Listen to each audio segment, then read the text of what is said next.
My favorite storybook. I enjoy reading storybooks and I like listening to stories. My best time is bedtime because my mother reads to me every night before I go to sleep. I know all the children's stories and all the fairy tales. My favorite storybook is Cinderella. Cinderella was written by Hans Christian Andersen. He was a famous writer who wrote beautiful stories for children. The story is about a pretty girl called Cinderella. She lived with her father, who was a king. Her mother had died when she was very small. Her father married again, but her stepmother and stepsisters were mean to her. They were jealous of her because she was very beautiful. They made her wear old clothes and do all the housework, but Cinderella never told her father anything.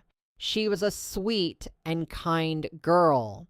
One day, her fairy godmother allowed her to go to a ball where she met a handsome prince. At the ball, she lost her slipper, and the prince found it. Then the prince married her. They both lived happily ever after, far away from her wicked stepmother and stepsisters. This is my favorite storybook because it taught me a lesson. I learned that if you are kind and good and patient, you will be rewarded in the end. Good things come to good people, and Cinderella was good. Jocelyn didn't have many friends, but she had lots of books. Books were better than friends sometimes. Books didn't get angry at you or argue with you. Books didn't feel sad when you didn't come see them for a while.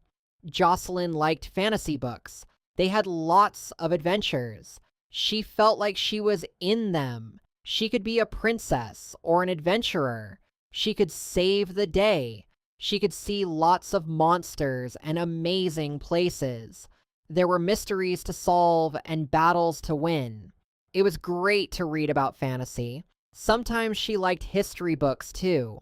It was interesting to see how people used to live. It was strange to imagine how things used to be before all of the inventions we have today. She tried to imagine how hard life was a long time ago, and how nice it would have been to invent new things and discover new places. That was exciting.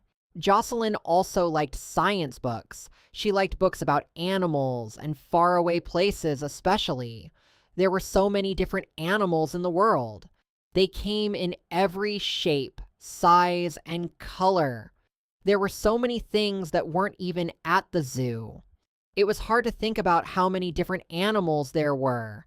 It made her want to be a zoologist, so she could travel and see new animals living in strange places. She liked those kinds of books, but not girly romance books. She didn't care about drama and silly stuff. She was into the serious stuff. The best thing about books, though, was that you could share them. Jocelyn didn't have many friends, but the ones she did have liked books too. They could talk about them and share their ideas and thoughts. Books were great, but they were better with friends to talk to about them.